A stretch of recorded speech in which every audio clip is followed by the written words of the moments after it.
भिवंडी तालुक्यातील काल्हेर आणि कोपर या गावांच्या हद्दीमध्ये दोस्ती रियालिटी यांचा मोठा एक विकासक प्रोजेक्ट सुरू आहे आणि या प्रोजेक्टसाठी स्थानिक शेतकऱ्यांच्या जमिनी ज्या आहेत फसवणूक करून बळकावल्याचं बोललं जातं आणि त्यासोबतच या जमिनीचा मोबदला अजूनही येथील शेतकऱ्यांना दिला नाही आणि या संदर्भात आज जे आंदोलन सुरू आहे त्या आंदोलनामध्ये खासदार सुरेश म्हात्रे उर्फ बाळामामा हे सुद्धा या आंदोलनात सहभागी झाले आहेत। त्यांचे जे आरोप आहेत, ज्या पद्धतीने त्यांनी आरोप केलेले आहेत त्या संदर्भात आपण त्यांच्याकडून आरोप घेणार आहोत।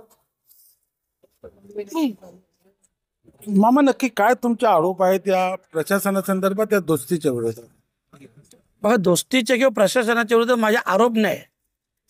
मी जे बोलतो ते शेतकऱ्यांच्या न्याय हक्कासाठी बोलतोय। गेली 15 वर्षापूर्वी जेव्हा या बिल्डरनी जागा जमिनी घेतल्या त्या जागांचे आज तागात बऱ्याच शेतकऱ्यांचे पैसे दिले नाही।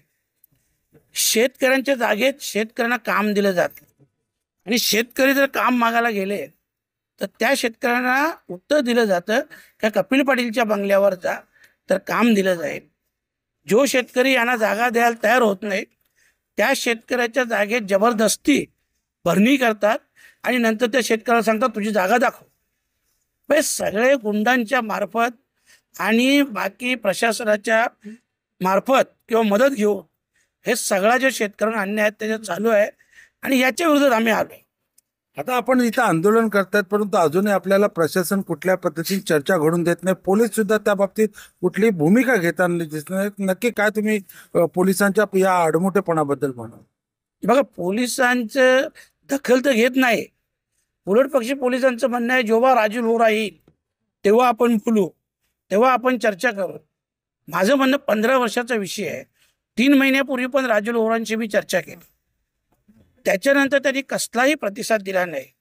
मी अनेक वेळा फोन केले, फोन देखील रिसीव्ह केले नाही आणि त्यांच्या मॅनेजर लोकांनी देखील कुठल्याही प्रकारचं उत्तर दिलं नाही। असं नाही का एक दिवसात आम्ही इथं आलोय आणि आंदोलन उभं केलंय, तर हा 3 महिन्यापासूनचा विषय आहे।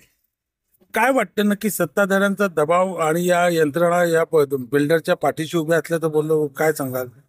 बघा, दबाव कोणाचा मला माहीत नाही, पण यंत्रणा काम करत नाही हे नक्की आहे। बिल्डरही भेटत नाही आणि पोलीस यंत्रणा सुद्धा मदत करत नाही। उलट पक्षी आम्हालाच मागे घ्यायला सांगतात आणि ते कुठल्याही परिस्थितीत आम्ही मागे घेणार नाही, मला माहीत आहे।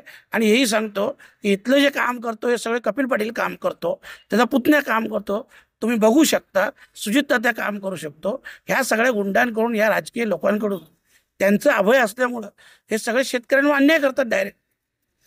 हे आंदोलन आपण आता मग किती वेळ सुरू ठेवणार की जोपर्यंत तुम्हाला प्रशासन किंवा बिल्डर जो काही निर्णय देत नाही तोपर्यंत सुरू राहील? नाही, आमचं म्हणणं असं आहे की आता बिल्डर नाही, तो बिल्डर जेव्हा पण येईल तोपर्यंत त्यांनी काम बंद ठेवावं आणि बिल्डर आल्यानंतर आम्ही चर्चेला तयार आहोत। आणि आमच्या मागण्याही रास्त आहेत की आम्हाला 15 वर्षापूर्वीचे जे पैसे होते त्यावेळेसचा भाव आणि आत्ताचा भाव याच्यात तफावत करून आम्हाला पैसे द्या आणि आम्हाला आमच्या जागेत काम द्या, बाकी काही मागणी नाही।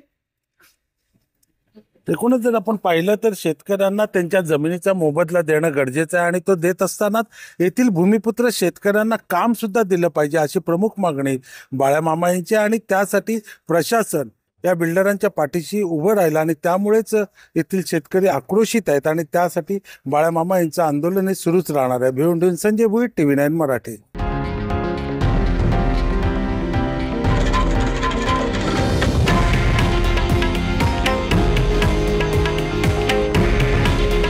हे आहे देशातील नंबर 1 न्यूज नेटवर्क आणि आपण पाहत आहात TV9 मराठी।